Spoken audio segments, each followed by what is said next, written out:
So we finally have an idea of what is causing so much chaos within the Xbox division of Microsoft. I'm John Hansen, and this is Community Kitchen.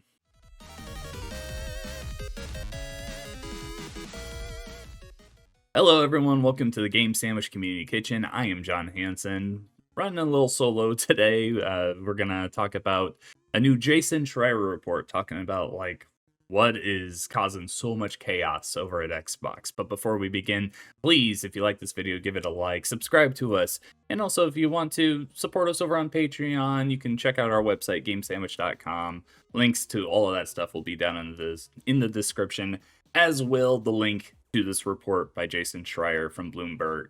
So, this article that he wrote, this report, is called Microsoft Pushes Xbox Division to Hit Higher Profit Margin.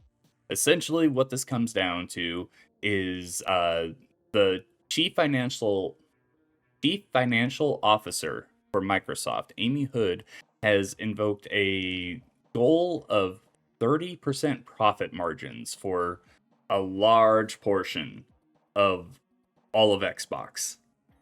And that is a massive, to some people it'll be like 30%, that doesn't sound that big.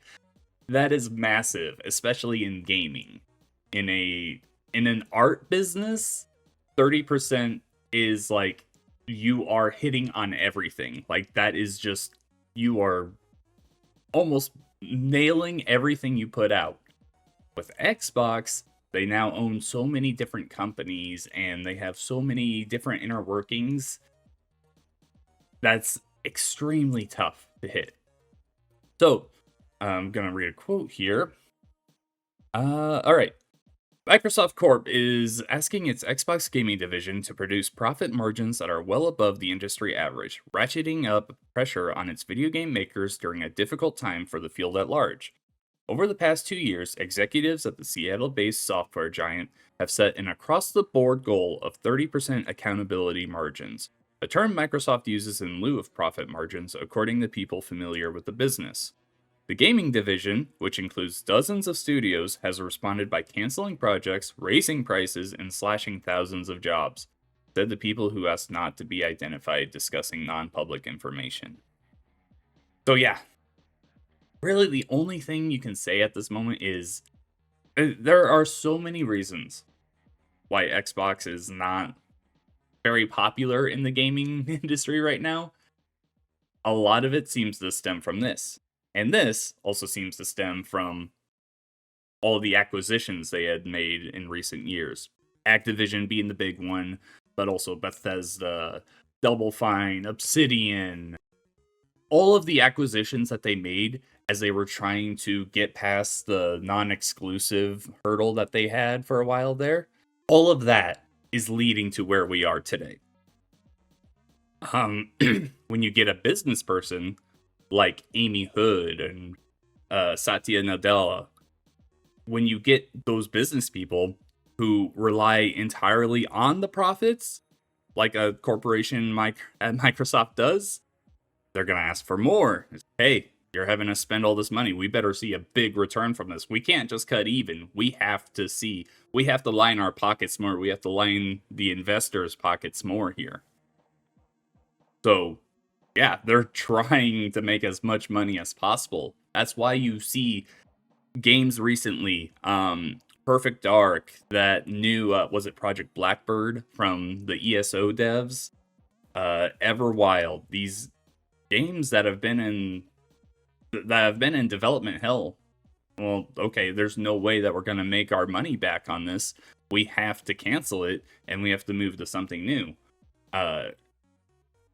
This would be the reason why Tango Gameworks was closed down, and then, of course, they were saved by Krafton, and then Krafton comes out today and says, hey, we're an AI-first company. Great. I love that for the High Rush devs. I don't. That's total sarcasm.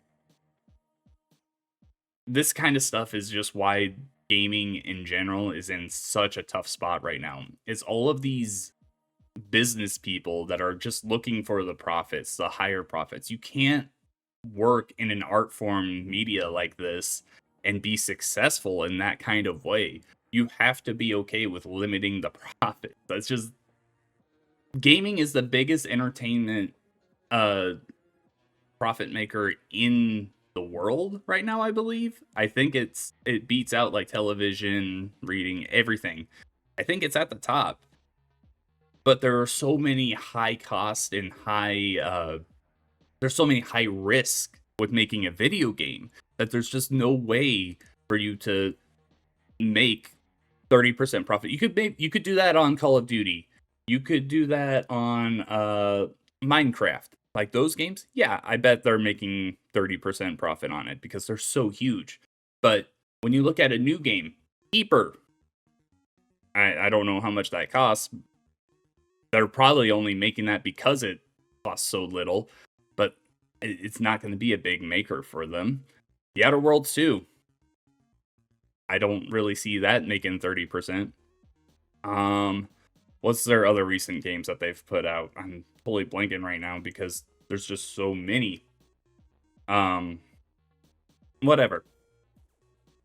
The point is that Xbox is in a bad spot. And that's putting everyone else that has anything to do with Xbox in a bad spot. You've got Sarah Bond coming out recently. She's like, yeah, we're looking at our next console to be a high-end premium product. That means that it's going to be expensive as fuck. When I heard that quote, I was like, okay, so it's going to be like $1,000 console. We've heard a lot of talk about it being like a pre-made PC, essentially. It's not much of a console, it's more of a PC. Okay, $1,000 for it. When I hear this, I'm like, okay, we're looking at like $1,500 for the next Xbox console, potentially. That's insane. That is absolutely insane. It is insane that the Xbox Series X and S came out in 2020, and 5 years later, they're like $180 more than they were at launch. This is not how gaming has been ran for the last 3-4 decades, however long we've been doing this. It's very different, and that's why everything is just like, it seems like everything's on fire. But when you can't look at a video game console and be like, yes, that hardware right there, we have to make a product on it. The consoles have always been sold at a loss in the past, and the companies make their money back by selling the games on them. Well, if Xbox is letting so many people access games through Game Pass, they're not getting those sales back, so they're now going to try and shift their attention to making a profit on the console, and that is going to ruin them. They already don't announce their hardware sales because since the Xbox One, they've just been absolutely destroyed in the sales market. But the next Xbox console, if it does come out and it's like $1,500, like, who's going to buy that? You already own a PC, and maybe that's what Xbox wants. They're like, okay, whatever. This is an Xbox campaign. Yeah, that makes sense. Okay, we're not trying to sell you on the console anymore. We want you streaming. We want you on your PC. And even our new console, it's a PC now. It's not necessarily a console. That's just, it's very different, and I don't think it's going to work. It's just really hard to see, because no one is going to their PC to play the Xbox library. Okay, I shouldn't say no one. Not many people are going to the Xbox library. They're not going to the Xbox app on PC. It's Steam. I would probably guess even more people are going to the Epic Game Store than the Xbox app for their games. Unless you have that Game Pass subscription, there's no reason to open up the Xbox app. I just don't see a world where there's been talk about like Xbox getting out of the console making business. The next one definitely feels like the last time that they do this. If things keep on the trajectory that they are now, there's just no way that this can work. They're completely pricing out all the people that have backed them for over 2 decades at this point. Like, that's just not how you're going to be able to go ahead. People like Amy Hood are saying, yeah, we need the profits. We have to make money. We have to get our money back on this. yeah, but this isn't how it's going to work. And yeah, obviously Phil Spencer's plan for the last decade hasn't worked either, but I just don't see a world where more than doubling the cost of your console while also raising the prices of games. You are releasing them on other platforms. I bet with all of my heart that that has helped a lot. Like putting games like Gears of War, the next Halo, which will be revealed on Friday, um, probably a remake of the first one. We've talked about that. I don't really care for that. Uh, they've got Minecraft, which is still making money. They've got Sea of Thieves, which is still making some money. Forza is a very reliable series. Like, these games are very good at making money, and putting them out on PlayStation and Nintendo Switch are going to help. But when you look at your own platform, it all comes back to the Game Pass thing, right? We saw the big leap in price recently with Game Pass Ultimate. That's a product of the Amy Hood, hey, we need more money out of this. We need 30% profit. That is the biggest indicator so far that Game Pass is not making enough money for Xbox. We've heard a lot of talk in the past like, yeah, Game Pass is profitable. Game Pass helps developers. Game Pass helps us. It works for everyone. Well, obviously it's not working now. And a lot of that has to do with putting games like Call of Duty on there day one. We know last year, Call of Duty Black Ops 6, 6 last year. That one, it didn't top the most sold games of the year because it was on Game Pass. Millions of people were playing it through Game Pass. There's no way that that's going to do it. If one person plays a game on Game Pass instead of buying it, that is technically hurting that game's sales. That's just how it works out. So, yeah, Game Pass obviously hurts sales. Xbox puts all of their first party games on there, plus they make deals with other developers and publishers that put their games on here. Yes, technically, Game Pass hurts sales. It used to be a great deal. I don't really think it's a great deal anymore. It's just really a really tough spot to be in for everyone involved. Of course, raising costs throughout everything in the world right now, and just video games in general being a tough thing to be profitable right now. Like, I work in writing about video games.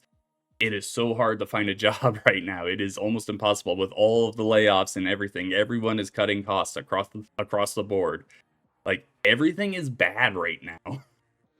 It's I there's never been a time in my life where I think the gaming industry has been in a spot like this. Of course, there was a crash. That was before I was born. Um, I don't know if the video game business is leading to another crash here, but it's definitely going to take a step back if things keep at the way they are. And Xbox, I think I don't see a world where Microsoft completely shuts down Xbox, especially after acquiring Activision Blizzard. But there's definitely a world where they no longer make an Xbox console. There's definitely a world where they go full just third-party platform and your only two consoles are a PlayStation or a Nintendo. And that's just wild to think about. I like all of my consoles. I have all of the current consoles, and I obviously every company messes up in a variety of ways, but I think in the past I've been able to say I love the Nintendo Switch. I love Nintendo games. PlayStation, I really love the way that they operate, how they kind of wait and see a lot of the time. They've messed up on the multiplayer side, but they do a lot of things right. Xbox, in the past, you've been able to say, I like their services. Xbox Live was always the top online service for me. Game Pass used to be the best deal in gaming, in my opinion. I've played tons and tons of games through that service. It's great.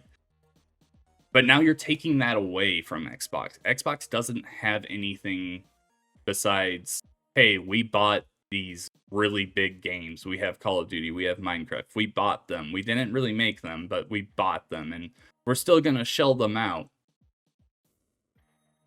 Okay, but I can also play those on PlayStation and Nintendo Switch. Well, not Call of Duty on Switch yet, but It's coming there. I just don't see a world where we're a decade from now and Xbox is still operating the way it is. It just can't be done. It's unsustainable, everything that Xbox is doing. Game sales, Game Pass, the console prices, the raising subscription costs, all of this is unsustainable from a business standpoint and just from a goodwill standpoint with gamers, that there's just no way this can work out in the long term. I'm gonna stop yapping though. Let me know in the comments what you think about the Jason Schreier report. Like I said, there will be a link down in the comments, or not the comments, the description. Let us know what you think, and I'll get out of here. Thank you so much for watching.